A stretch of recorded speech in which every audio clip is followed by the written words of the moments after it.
Latest updates ఎప్పటికప్పుడు పొందడానికి Big TV WhatsApp channel follow అవ్వండి. లింక్ డిస్క్రిప్షన్ లో ఉంది. రాజకీయాల్లో అధికారం శాశ్వతం కాదు.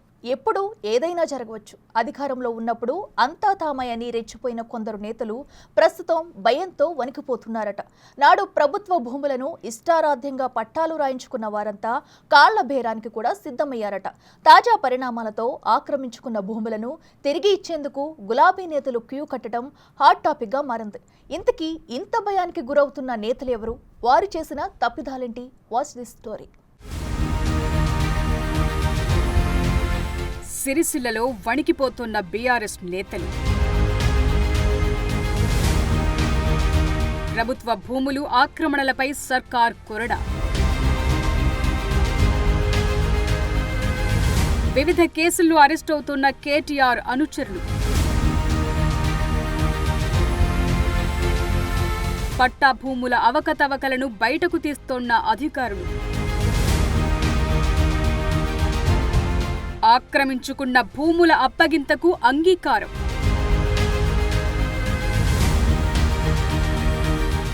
హాట్ టాపిక్ గా మారిన సిరిసిల్ల బీఆర్ఎస్ నేతల వ్యవహారం. 10 ఏళ్ల పాలనలో ఇష్టారాజ్యంగా వ్యవహరించిన గులాబీ నేతలకు కష్టాలు తప్పటం లేదు. మాజీ మంత్రి కేటీఆర్ మెడకు కేసులు చుట్టుకోవడంతో ఆ పార్టీ శ్రేణులు నిస్తేజంలో పడినట్లు తెలుస్తోంది. ముఖ్యంగా సిరిసిల్ల నియోజకవర్గంలోని బీఆర్ఎస్ క్యాడర్ భయాందోళనలో ఉన్నట్లు తెలుస్తోంది. 10 ఏళ్లుగా ఇష్టారాజ్యంగా ఆక్రమణలు చేసిన వారితో పాటు అధికారాన్ని అడ్డం పెట్టుకుని అక్రమాలు చేసిన వారంతా భయాందోళనలో ఉన్నట్లు తెలుస్తోంది. గతంలో ఆక్రమణలకు పాల్పడ్డ వారిని వరుసగా అరెస్టులు చేస్తుండటంతో సిరిసిల్ల గులాబీ శిబిరంలో గుబులు మొదలైంది. 10 ఏళ్లలో భూ కబ్జాలు, ఆక్రమణలకు పాల్పడ్డ వారిపై అధికారులు కొరడా చులిపిస్తున్నారు. ఇందులో భాగంగానే కేటీఆర్ ముఖ్య అనుచరులంతా వణుకుతున్నట్టు వార్తలు వినిపిస్తున్నాయి. ఆనాడు ఇష్టారాజ్యంగా ఆక్రమణలకు పాల్పడిన వారంతా వరుసగా పోలీస్ స్టేషన్ మెట్లెక్కుతుండటంతో తమ పరిస్థితేంటనే యోచనలో మిగిలిన నేతలున్నారట. కేటీఆర్ సొంత నియోజకవర్గం సిరిసిల్లలో పరిస్థితి మరీ దారుణంగా ఉందనే వార్తలు గుప్పుమంటున్నాయి. ఆ పార్టీ అధికారంలోకి రాగానే వివిధ కేసులు బనాయిస్తూ ఇతర పార్టీల నుంచి నేతలను రప్పించి వారికి గులాబీ కండువాలు వేశారు. 10 ఏళ్ల పాటు అధికారంలో ఉన్నవారంతా అందిన కాడికి దోచుకున్నారనే ఆరోపణలున్నాయి. సిరిసిల్ల మండలానికి చెందిన మాజీ సర్పంచ్ అగ్గిరాములు ప్రభుత్వ భూములను కబ్జా చేశారని కేసు నమోదు చేసి పోలీసులు అరెస్టు చేశారు. సిరిసిల్ల పట్టణ బీఆర్ఎస్ అధ్యక్షుడు, మున్సిపల్ చైర్మన్ భర్త చక్రపాణి సోదరుడిని సైతం భూముల ఆక్రమణ కేసులోనే జైలుకు పంపించారు. అదేవిధంగా బొల్లి రామ్మోహన్, సురభి నవీన్ రావును అరెస్టు చేశారు. 10 ఏళ్లలో ప్రభుత్వ భూములను ఎవరెవరికి కేటాయించారనే లెక్కలు తీస్తున్నారు. అప్పటి భూ కేటాయింపుల వివరాలను తీసే పనిలో పడ్డ అధికారులు కీలక విషయాలను గుర్తించారట. నాడు పార్టీలో కీలకంగా ఉన్న వారికే భూములు కేటాయించినట్లు తెలుస్తోంది. ఆయా భూములను కేటాయించిన వ్యవహారంలో అప్పటి రెవెన్యూ అధికారులు, మండల తహసీల్దార్లు నిబంధనలకు విరుద్ధంగా వ్యవహరించి స్వామి భక్తి ప్రదర్శించారని ఆరోపణలున్నాయి. అలాంటి పలువురు అధికారులపైన ప్రభుత్వం కేసులు నమోదు చేయడంతో తమ పరిస్థితేంటనే భావనలో కేటీఆర్ ముఖ్య అనుచరులున్నారట. అధికారుల దూకుడు చూస్తున్న పలువురు అక్రమార్కులు కాళ్ల బేరానికొస్తున్నారట. తాము అక్రమంగా పట్టాలు చేయించుకున్న ప్రభుత్వ భూములను తిరిగిచ్చేస్తామని, తమను ఇబ్బంది పెట్టకండని వేడుకుంటున్నారట.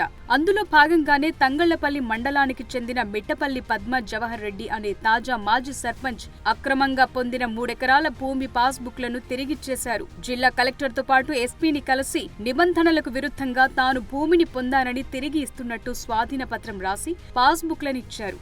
అక్రమాలు జరిగాయని కాంగ్రెస్ చేస్తున్న ఆరోపణలకు ఈ ఘటన మరింత బలాన్నిచ్చిందని రాజకీయ నిపుణులు చెప్తున్నారు. మరోవైపు సిరిసిల్లలో కేటీఆర్ అండదండలతో ప్రభుత్వ భూములను కాజేసిన పద్మలాంటి లీడర్లు 10ల సంఖ్యలోనే ఉన్నారనే వాదనలున్నాయి. అధికారులు జరిపిన ప్రాథమిక విచారణలోనే దాదాపు 400 ఎకరాల ప్రభుత్వ భూమిని బీఆర్ఎస్ నేతలు పట్టాలుగా చేయించుకున్నారని సమాచారం. తంగళ్లపల్లి మండలంలోనే సుమారు 500 ఎకరాల ప్రభుత్వ భూమిని కాజేశారనే ప్రచారం సాగుతోంది.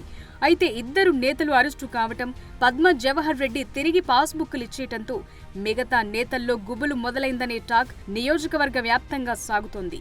సరెండర్ అవటమా, అరెస్ట్ అవటమా అనేది తేల్చుకోలేక కొందరు నేతలు ఉక్కిరిబిక్కిరవుతున్నట్టు తెలుస్తోంది.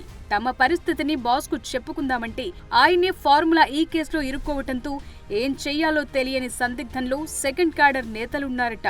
అధికారం కోల్పోయిన తరువాత కేటీఆర్ సిరిసిల్లకు చుట్టపు చూపుగా మాత్రమే వస్తున్నారట. ప్రభుత్వ విప్ హోదాలో వేములవాడ ఎమ్మెల్యే ఆది శ్రీనివాస్ సిరిసిల్లలో అన్ని కార్యక్రమాల్లో పాల్గొనటం కేటీఆర్ కు మింగుడు పడటం లేదనే వార్తలు వినిపిస్తున్నాయి. మరోవైపు అనుచరులపై విచారణ సాగుతుండటంతో కేటీఆర్ సిరిసిల్ల వైపు రావటం తగ్గించారనే ప్రచారం సాగుతోంది. సిరిసిల్ల పట్టణ అధ్యక్షుడి సోదరుడే ల్యాండ్ కేసులో జైలుకు వెళ్లటంతో మిగతా నేతలు భయపడుతున్నారట. గతంలో బీఆర్ఎస్ శ్రేణులపై అనేక అవినీతి ఆరోపణలొచ్చాయి. మొదట్లో వీటిని లైట్ తీసుకున్న వారంతా ఇప్పుడు భయంతో వణికిపోతున్నారట. అవసరమైతే కేసుల మాఫీ కోసం పార్టీ మారుతామంటూ కాళ్లబేరానికొస్తున్నారట. మరోవైపు నియోజకవర్గంలో అభివృద్ధి కార్యక్రమాల్లో ప్రభుత్వ విప్ ఆది శ్రీనివాస్ ప్రత్యేక దృష్టి సారిస్తున్నారు. వివిధ కార్యక్రమాల్లో చురుగ్గా పాల్గొంటూ కేటీఆర్ అండ్ బ్యాచ్ కు గట్టి కౌంటర్ ఇస్తున్నారు. మొన్నటి వరకు దూకుడుగా ఉన్న సిరిసిల్ల బీఆర్ఎస్ శ్రేణులు ఇప్పుడు అయోమయంలో పడ్డారట. మున్ముందు ఎలాంటి పరిస్థితులు ఎదురవుతాయోననే భయం ఆ పార్టీ నేతల్లో స్పష్టంగా కనిపిస్తోందని రాజకీయ వర్గాల్లోనూ టాక్ నడుస్తోంది.